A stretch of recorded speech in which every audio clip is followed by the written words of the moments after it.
Welcome to 10-Minute Murder, brief and bingeable true crime. My name is Joe, the host, and thanks for joining today. How's your mama and them? I hope they're well. And also happy allergy season. That's kicking in soon, and it won't be long before you get episodes from me sounding like I smoked a road flare. For whatever reason, I probably deserve it, but my whole face setup doesn't do well with allergies. I keep eye drops handy in case I have a meeting with people that don't know me very well, because I'd rather them not walk away saying, you know, Joe's pretty sharp for a meth addict and has basically all of his teeth. Surprise, I don't do drugs. My eyes are red for allergy reasons. Hey, before we get going with your story today, this is your reminder to subscribe if you are a new listener to 10-Minute Murder, so that you'll always be able to find the show and never miss an episode, and also connect with 10-Minute Murder on social media if you have not done that already. If you have friends that also like true crime stories, then please let them know about this podcast. Links are in the show notes of this episode as well as at 10minutemurder.com. Now, to the story.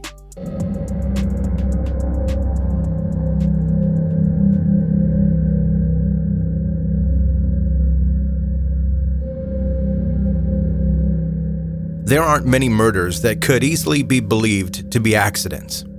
Whether a victim is killed by a gunshot wound, strangulation, or stabbing, the cause of death itself often reveals that the cause of death is violent and intentional.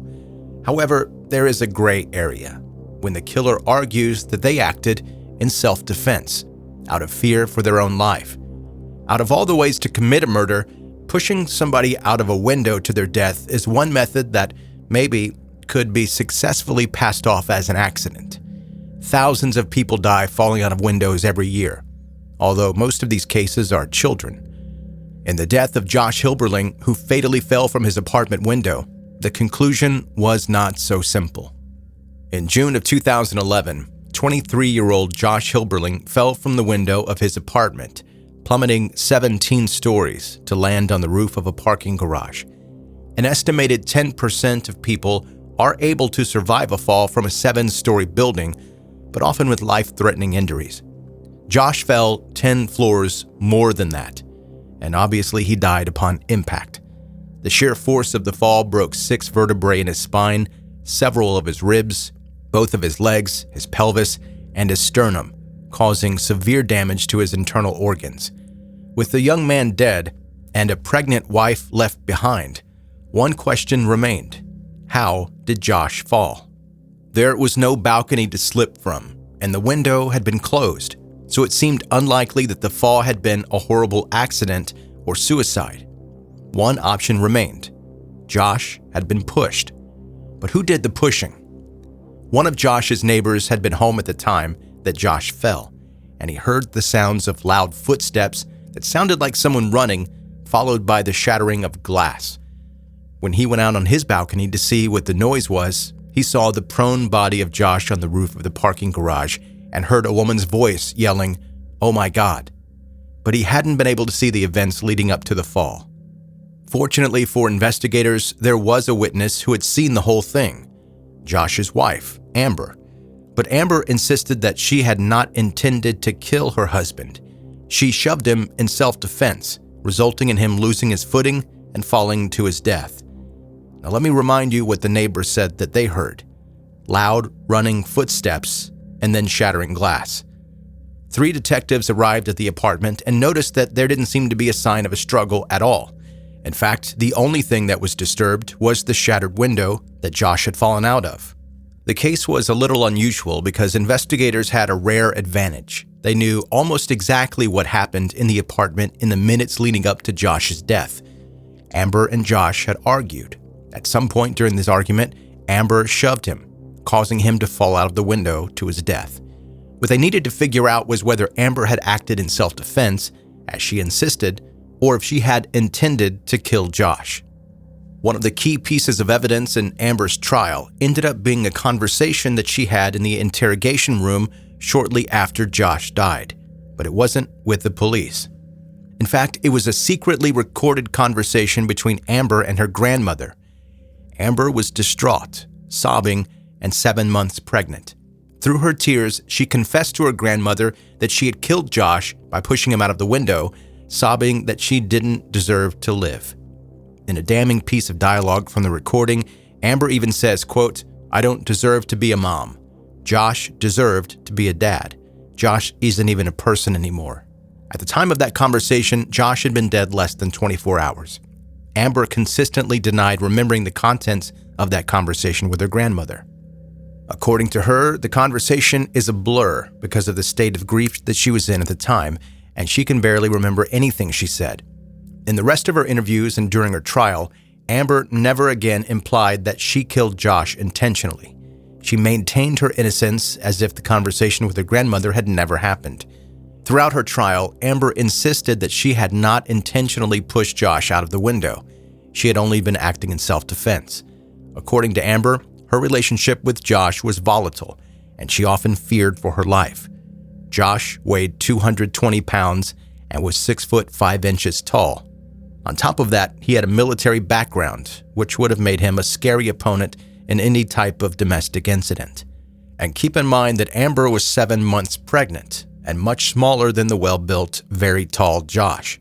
So how had she managed to accidentally push him out of a window? And why had there been no sign of a struggle in the apartment if a physical altercation had taken place? Amber was not the only one bringing up abuse allegations. As it turned out, Josh actually filed for a protection order against Amber just over a month before he died. In the order, it alleged that Amber was physically abusive to him and had thrown a heavy lamp at him during a recent argument. Amber's defense attorney, a family friend named Jason Corns, pleaded with the court to give Amber a lenient sentence so that she could rejoin her son, Levi, who was 1.5 years old at the time. Jason also tried to appeal to the jury by painting Amber as a child who had a child, quote, when they were really still babies themselves. Amber's family disagreed with Jason's management of Amber's defense. Although he was a trusted family friend, he actually didn't have any experience in criminal defense, and years later, he actually surrendered his license to practice law after he was found to have withheld more than $1 million in gifts from an elderly client of his. During the trial, Amber's parents repeatedly suggested that she fired Jason, but Amber didn't have the heart to do so. Despite Jason's attempts to gain sympathy for his client, Amber's accusations of domestic violence, the jury did not believe that an accidental push during an argument could have led to Josh's fall, even if it was self-defense.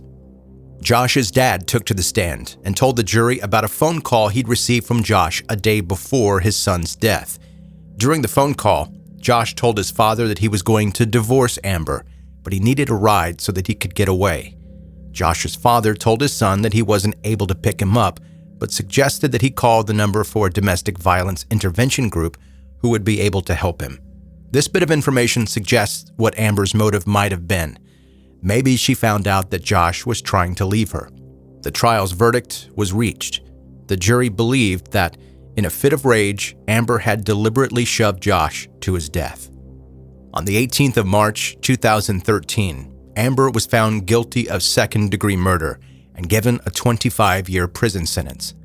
Right up until her conviction, Amber was hopeful that the court would decide she wasn't guilty, to the point where she rejected a generous plea deal that would have reduced her sentence to only 5 years of jail time. With a 25-year sentence, her son Levi would be in his late 20s by the time she was out of jail. Levi would grow up with no father and a mother in prison. In 2012, Amber chose to file a wrongful death suit, blaming the apartment building's thin windows for allowing Josh's body to break the glass. In the lawsuit, Amber claimed that Josh's death had been a complete accident. This was at odds with her statements in court, where she'd claimed the death had been in self-defense. Despite being seemingly convinced of her own innocence, in October 2016, Amber could not take it any longer. Whether it was the guilt of murdering Josh that led her to her breaking point, or the realization that nobody believed she was innocent, Amber snapped and committed suicide. She was found dead in her cell, less than 1/5 of the way through her sentence, and the reality of what exactly led to Josh Hilberling's death died with her.